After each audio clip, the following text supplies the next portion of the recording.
नमस्कार विद्यार्थी मित्रांनो, माझं नाव सुहास भिसे. स्वागत आहे तुमचं सर्वांचं परदा करंट अफेअर्स मराठी या आपल्या मायबोली भाषेतील एज्युकेशनल यूट्यूब चॅनलमध्ये.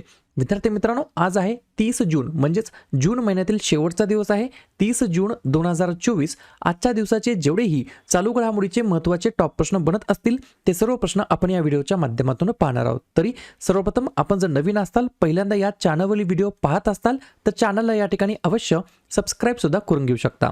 ठीक आहे, चला तर मग आपण आजच्या व्हिडिओला सुरुवात करूया. त्या अगोदर कालच्या व्हिडिओमध्ये जो काही शेवटचा प्रश्न विचारला होता त्या प्रश्नाचं उत्तर जाणून घेऊया. काय होता प्रश्न? सप्टेंबर 2024 ते डिसेंबर 2024 दरम्यान कितव्या क्रमांकाची पशुधन गणना नियोजित करण्यात आलेली आहे? तर बऱ्याच विद्यार्थी मित्रांनी अगदी योग्य उत्तर टाईप करून सांगितलं आहे. पर्याय क्रमांक डी, 21व्या क्रमांकाची या ठिकाणी जे काही पशुधन गणना आहे ती नियोजित करण्यात आली आहे सप्टेंबर ते डिसेंबर 2024 दरम्यान. क्लिअर? आता पहा विद्यार्थी मित्रांनो, प्रश्न क्रमांक पहिला. टोटल संपूर्ण व्हिडिओमध्ये 12 प्रश्न असतील. सुरुवातीपासून शेवटपर्यंत व्हिडिओ काळजीपूर्वक पहा. एक एक प्रश्न महत्त्वाचा आहे, तुम्ही कोणत्याही एक्झामची तयारी करा. प्रश्न क्रमांक पहिला काय म्हणतो? महाराष्ट्र राज्याचा जो काही अर्थसंकल्प आहे 2024चा तो कोणाच्या हस्ते मांडण्यात आलेला आहे? प्रश्न क्रमांक पहिल्याचं योग्य उत्तर आहे पर्याय क्रमांक डी, अजित पवार हे या प्रश्नाचं योग्य उत्तर असणार आहे. कालच रात्री 7:30चा जो काही व्हिडिओ आपण अपलोड केलेला आहे त्याच्यावरती आपण या ठिकाणी व्हिडिओ तयार केलेला आहे. महाराष्ट्र राज्याचा अर्थसंकल्प 2024. वेळात वेळ काढून तो व्हिडिओ तुम्ही अवश्य बघण्याचा प्रयत्न करा. तरी सुद्धा काही महत्त्वाचे 2-4 पॉईंट्स आहेत जे की एक्झामला विचारले जाऊ शकतात. जसं की ई पंचनामा संपूर्ण राज्यामध्ये लागू करण्यात येणार आहे. सौर ऊर्जा पंप योजनाची घोषणा करण्यात आलेली आहे. लाडकी बहीण योजनेची घोषणा करण्यात आलेली आहे. आपले जे काही कांदा उत्पादक शेतकरी आहेत त्यांना हमीभाव देण्याची घोषणा करण्यात आलेली आहे. त्यानंतर कापूस आणि सोयाबीन नुकसानग्रस्त शेतकऱ्यांना प्रति हेक्टरी 5,000 रुपये देण्याची घोषणा करण्यात आलेली आहे. त्यानंतर कृषी पंपधारक शेतकऱ्यांचे संपूर्ण वीज बिल माफ करण्याची घोषणा करण्यात आलेली आहे. त्यानंतर शिवकालीन 12 किल्ल्यांना जागतिक वारसा नामांकन प्राप्त व्हावे म्हणून युनेस्कोकडे प्रस्ताव सुद्धा या ठिकाणी पाठवण्यात आलेला आहे. अशाच प्रकारे वेगवेगळे मुद्दे या ठिकाणी घोषित करण्यात आलेले आहे. याच्यावरती व्हिडिओ काल रात्री तयार केलेला आहे आणि अपलोड देखील करण्यात आलेला आहे. पुढचा प्रश्न, प्रश्न क्रमांक दुसरा. महत्त्वाचा प्रश्न आहे, 2 स्टार मार्क करून ठेवू शकता. भारत आणि कोणत्या देशाच्या हवाई दलाने संयुक्तपणे हॉपेक्स 2024 हा जो काही सराव आहे, ही जी काही एक्सरसाइज आहे ती आयोजित केलेली आहे? 2 नंबरच्या प्रश्नाचं योग्य उत्तर आहे पर्याय क्रमांक सी, इजिप्त हे या प्रश्नाचं योग्य उत्तर असणार आहे. तर भारत आणि इजिप्त या 2 देशाच्या हवाई दलाने संयुक्तपणे हॉपेक्स 2024 हा सराव आयोजित करण्यात आलेला आहे. ठीक आहे, अजून एक गोष्ट तुम्हाला लक्षात ठेवायची आहे, आज शेवटचा दिवस आहे. कशासाठी? तर जी काही आपली 6 महिन्याची ई बुक आहे जानेवारी 2024 ते जून 2024 ही खरेदी करण्यासाठी आज शेवटची तारीख आहे. या ई बुकची किंमत फक्त 99 रुपये आहे. परंतु बऱ्याच जणांनी या ठिकाणी मला मेसेज केलेला आहे की सर, आम्ही तुम्हाला 99 रुपये तर देत आहोत, परंतु या 99च्या बदल्यामध्ये आम्हाला नेमकं काय भेटणार आहे? तर या ठिकाणी तुम्हाला एक आनंदाची गोष्ट सांगतो. मी जो काही सुरुवातीला इंडेक्स जाहीर केला होता त्याच्यामध्ये जो काही अतिरिक्त मुद्दे होते ते फक्त 20 होते. आता ते एक्स्ट्रा वाढून किती करण्यात आले आहेत? 30 पेक्षा जास्त मुद्दे तुम्हाला या ठिकाणी समावेश करून मिळणार आहेत. मग या इंडेक्समध्ये नेमकं काय आहे? तुमचा फक्त 1 मिनिट द्या, जेणेकरून तुम्हाला लक्षात येईल की 99 रुपयाच्या बदल्यामध्ये तुम्हाला जास्त चांगला कंटेंट भेटत आहे की नाही. एकदा मी वाचून दाखवतो, लक्ष द्या किंवा लिहून घ्या.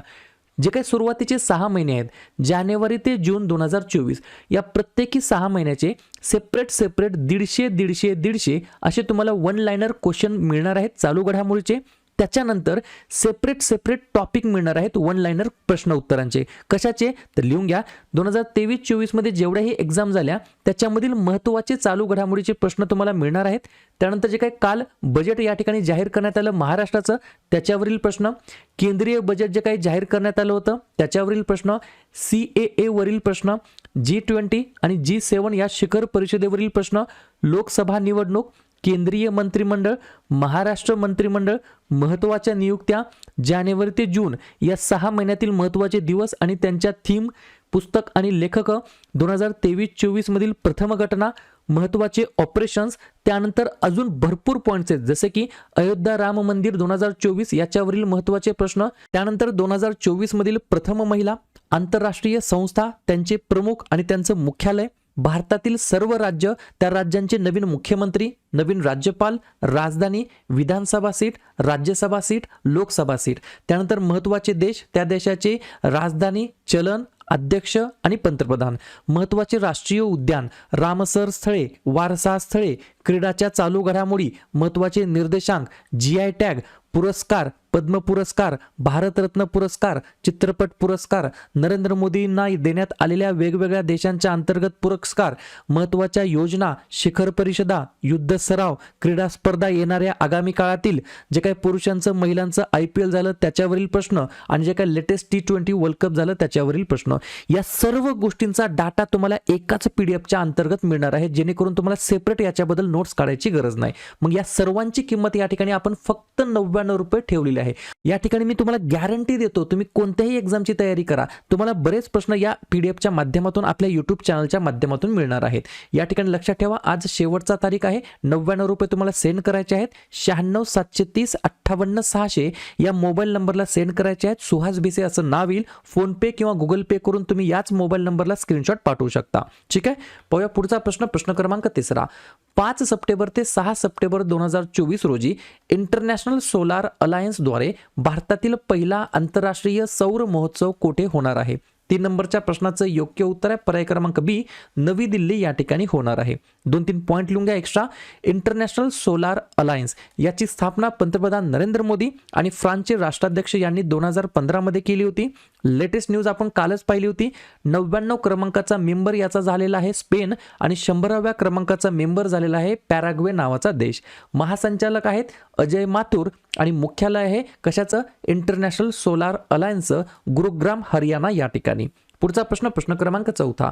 कोणत्या देशाचे अंतराळ यान चंद्राच्या दूरच्या बाजूने नमुने परत आणणारे पहिले अंतराळ यान ठरलेले आहे? 4थ्या नंबरच्या प्रश्नाचं योग्य उत्तर आहे पर्याय क्रमांक A, चीन हे या प्रश्नाचं योग्य उत्तर असणार आहे. क्लिअर. पुढचा प्रश्न. प्रश्न क्रमांक 5. पॅरिस ऑलिम्पिकसाठी भारतीय हॉकी संघाच्या कर्णधारपदी कोणाची निवड करण्यात आलेली आहे? 5व्या नंबरच्या प्रश्नाचं योग्य उत्तर आहे पर्याय क्रमांक D, हरमनप्रीत सिंग असं त्यांचं नाव आहे. काय नाव आहे? हरमनप्रीत असंच त्यांचं नाव आहे. 2-3 पॉइंट लिहून घ्या. पुढील महिन्याच्या 26 ते 11 ऑगस्ट या कालावधीमध्ये ऑलिम्पिक खेळले जाणार आहेत. हॉकी इंडिया पॅरिस 2024 ऑलिम्पिकसाठी 16 सदस्यीय भारतीय पुरुष हॉकी संघाची घोषणा करण्यात आली आहे. आणि अजून एक एक्स्ट्रा पॉइंट लिहून घ्या. टोकियो ऑलिम्पिक 2020 मध्ये भारताने कांस्य पदक या ठिकाणी पटकावलेलं होतं. पुढचा प्रश्न. प्रश्न क्रमांक 6. अंतराळ मैत्री MAITRI ही जी काही मोहीम आहे भारत आणि कोणत्या देशादरम्यान चालवली जात आहे? 6व्या नंबरच्या प्रश्नाचं योग्य उत्तर आहे पर्याय क्रमांक C, भारत आणि ऑस्ट्रेलिया या 2 देशाच्या दरम्यान ही मोहीम चालवली जात आहे. स्पेस मैत्री मिशन, याच्यामध्ये मैत्री याचा फुल फॉर्म तुम्हाला विचारला जाऊ शकेल. लिहून घ्या. Mission for Australia India's technology research and innovation. ज्याचा मागचं उद्दिष्ट काय आहे? लिहून घ्या. दोन्ही देशांमधील अंतराळ क्षेत्रातील संशोधनाला चालना देणे तसेच अवकाशातील ढिगाऱ्यांचा धोका सुद्धा या ठिकाणी कमी करणे हा याच्या मागचा एकंदरीत काय आहे? उद्देश आहे. पुढचा प्रश्न. प्रश्न क्रमांक 7.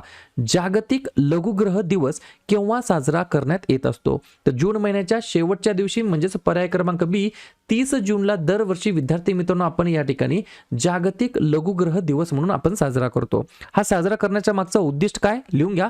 लघुग्रहांबद्दल जागरूकता निर्माण करणे आणि पृथ्वी, तिचे कुटुंब, समुदाय आणि भविष्यातील पिढ्यांचे आपत्तीजनक घटनेपासून संरक्षण करणे हे कसे केले जाऊ शकते याच्याबद्दल अवेअरनेस क्रिएट करणे हा याच्या मागचा मेन पर्पज आहे. 2016 मध्ये युनायटेड नेशन्सने आपल्या ठरावानुसार दरवर्षी 30 जून रोजी जागतिक स्तरावरती लघुग्रह दिवस साजरा करण्याची घोषणा केलेली होती. जसं की मी तुम्हाला सुरुवातीला सांगितलं आहे जून महिन्यातील शेवटचा दिवस आहे 30 जून. तर आपण एकदा काय करूया, शेवटचं एकदा जून महिन्यातील जेवढेही महत्त्वाचे दिवस असतील त्याच्यावरती आपण एकदा रिव्हिजन टाकूया. लिहून घ्या. 1 जूनला असतो जागतिक दूध दिवस. 2 जूनला 2 दिवस असतात आंतरराष्ट्रीय लैंगिक कामगार दिवस आणि तेलंगणा राज्य निर्मिती दिवस. 3 जून जागतिक सायकल दिवस. 5 जून जागतिक पर्यावरण दिवस. 7 जून जागतिक अन्न सुरक्षा दिवस. 8 जून जागतिक ब्रेन ट्यूमर दिवस आणि जागतिक महासागर दिवस. 12 जून जागतिक बालमजुरी विरुद्ध दिवस. 14 जून जागतिक रक्तदाता दिवस. 15 जून जागतिक पवन दिवस. 20 जून जागतिक निर्वासित दिवस. 21 जूनला 3 दिवस असतात जागतिक संगीत दिवस, जागतिक जलविज्ञान दिवस आणि आंतरराष्ट्रीय योगा दिवस. 23 जून आंतरराष्ट्रीय ऑलिम्पिक दिवस आणि आंतरराष्ट्रीय विधवा दिवस. 26 जून अंमली पदार्थाचे सेवन आणि अवैध तस्करी विरुद्ध आंतरराष्ट्रीय दिवस आणि शेवटी 30 जूनला असतो जागतिक लघुग्रह दिवस. क्लिअर. पुढचा प्रश्न क्रमांक 8. फ्रीडम एज या लष्करी सरावामध्ये कोणते 3 देश सहभागी होत आहेत? 8व्या नंबरच्या प्रश्नाचं योग्य उत्तर आहे पर्याय क्रमांक D, all of the above. वरील सर्व हे या प्रश्नाचं योग्य उत्तर असणार आहे. पर्याय क्रमांक ए अमेरिका, पर्याय क्रमांक बी जपान आणि पर्याय क्रमांक सी दक्षिण कोरिया. हे 3 देश या ठिकाणी फ्रीडम एज या लष्करी सरावामध्ये सहभागी होत आहेत. कुठे होत आहे? कोरियन द्वीपकल्पावरती त्यांचे पहिले त्रिपक्षीय बहुडोमेन लष्करी कवायत या ठिकाणी होणार आहे. पुढचा प्रश्न क्रमांक 9. 2024 पेन पिंटर पुरस्कारासाठी कोणाची निवड करण्यात आलेली आहे? 9व्या प्रश्नाचं योग्य उत्तर आहे पर्याय क्रमांक सी, अरुंधती रॉय असं त्यांचं नाव आहे. प्रश्न महत्त्वाचा आहे, स्टार मार्क करून ठेवू शकता. तर पेन पिंटर 2024 पुरस्कारासाठी यांची निवड झालेली आहे. कशासाठी? कारण काय? लिहून घ्या. त्यांच्या धाडसी आणि बिनधास्त लेखनासाठी त्यांना या पुरस्कारासाठी निवड करण्यात आली आहे.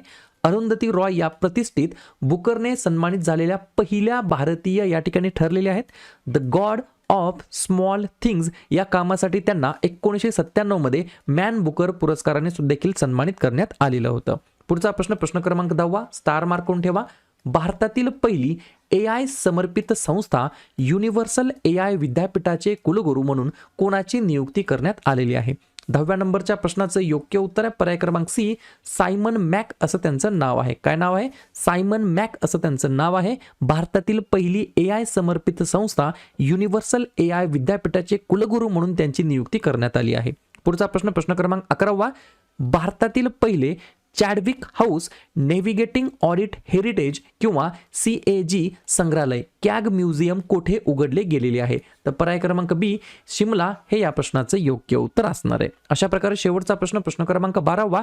कोणत्या बँकेने नवीन डिजिटल गुंतवणूक प्लॅटफॉर्म ज्याचं नाव आहे स्मार्ट वेल्थ लॉन्च केलेलं आहे? 12व्या नंबरच्या प्रश्नाचं योग्य उत्तर आहे पर्याय क्रमांक ए, HDFC बँक हे या प्रश्नाचं योग्य उत्तर असणार आहे. ज्याच्या मागचं उद्दिष्ट संपत्ती सेवा प्रत्येक भारतीयापर्यंत पोहोचवणे आणि गुंतवणूक सोपी आणि पारदर्शक करणे हा याच्या मागचा एकमेव पर्पज आहे. तर HDFC बँकेने नवीन डिजिटल गुंतवणूक प्लॅटफॉर्म ज्याचं नाव आहे स्मार्ट वेल्थ हे या ठिकाणी लॉन्च केलेले आहे. सर्व गोष्टी समजल्या? तर अशा प्रकारे विद्यार्थी मित्रांनो हे होते आजचे 12 प्रश्न. उपक्रम कंटेंट हा जो काही प्रयत्न आम्ही सुरू केला आहे मराठी भाषेमध्ये हा कसा वाटतो अवश्य कमेंट करत चला. आणि या ठिकाणी तुमच्यासाठीचा आजचा खास प्रश्न, नाटोचे नवीन महासचिव म्हणून कोणाची नियुक्ती करण्यात आलेली आहे? Rob Bauer, Jens स्टॉलनबर्ग, mark रुटे, Vladimir Putin. तर ज्या पण विद्यार्थ्यांनी या प्रश्नाचं योग्य उत्तर येत असेल त्या प्रश्नाचं उत्तर तुम्ही कमेंट बॉक्समध्ये देण्याचा प्रयत्न करा. या प्रश्नाचं उत्तर चुकू द्या, बरोबर येऊ द्या, काहीच हरकत नाही, परंतु ट्राय करणं, प्रयत्न करणं हे सर्वात जास्त महत्त्वाचं आहे. आणि दुसऱ्या दिवशी येऊन आपण दिलेल्या प्रश्नाचं उत्तर हे बरोबर आलं की चुकलं हे दुसऱ्या दिवशी येऊन चेक करणं, तपासणं हे देखील तितकंच जास्त महत्त्वाचं सुद्धा असणार आहे. तर लगेच जून महिन्यातील जेवढेही महत्त्वाचे दिवस असतील त्याच्यावरती आपण एकदा रिव्हिजन टाकूया. लिहून घ्या. 1 जूनला असतो जागतिक दूध दिवस. 2 जूनला 2 दिवस असतात आंतरराष्ट्रीय लैंगिक कामगार दिवस आणि तेलंगणा राज्य निर्मिती दिवस. 3 जून जागतिक सायकल दिवस. 5 जून जागतिक पर्यावरण दिवस. 7 जून जागतिक अन्न सुरक्षा दिवस. 8 जून जागतिक ब्रेन ट्यूमर दिवस आणि जागतिक महासागर दिवस. 12 जून जागतिक बालमजुरी विरुद्ध दिवस. 14 जून जागतिक रक्तदाता दिवस. 15 जून जागतिक पवन दिवस. 20 जून जागतिक निर्वासित दिवस. 21 जूनला 3 दिवस असतात, जागतिक संगीत दिवस, जागतिक जलविज्ञान दिवस आणि आंतरराष्ट्रीय योगा दिवस. 23 जून आंतरराष्ट्रीय ऑलिम्पिक दिवस आणि आंतरराष्ट्रीय विधवा दिवस. 26 जून अंमली पदार्थाचे सेवन आणि अवैध तस्करी विरुद्ध आंतरराष्ट्रीय दिवस आणि शेवटी 30 जूनला असतो जागतिक लघुग्रह दिवस. क्लिअर?